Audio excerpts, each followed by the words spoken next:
But I find that whenever I'm dealing with something that is bothering me, even just walking down the street, I can take a moment and meditate, like check out.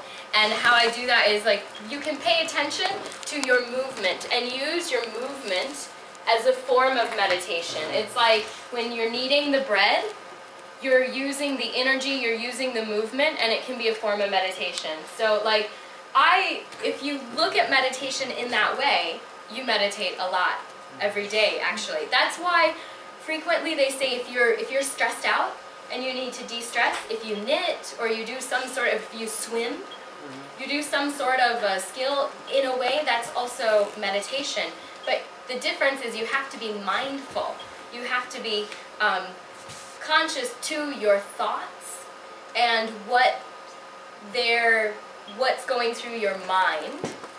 But when we're normally running, it's not necessarily meditation because we're not really thinking about our thoughts. So is daydreaming a meditation? No, because you're unconscious. You're consciously creating an alternate reality.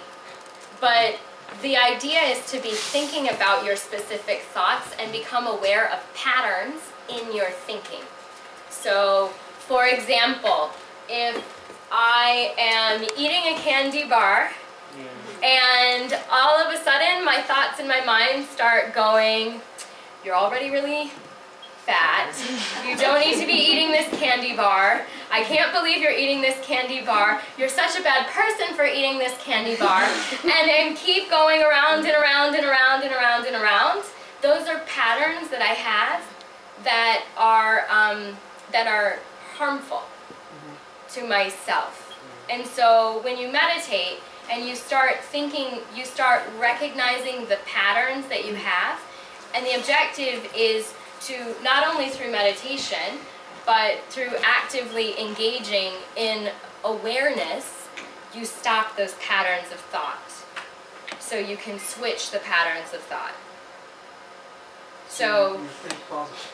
No, not necessarily. It's not about positive thinking. I just want to make that clear. You can change your patterns to be more positive.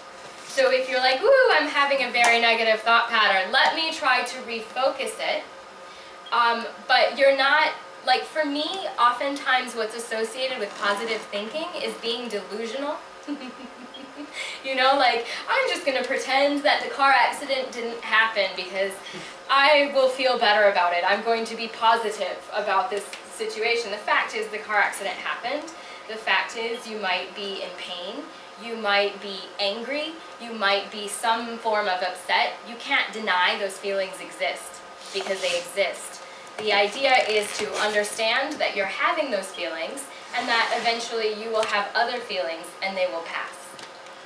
So for me, meditation, it could be 5 minutes, it could be 1 minute, it could be 20 minutes. 20 minutes is really hard, but it's just a matter of how you practice. Do not forget, just advice about meditation.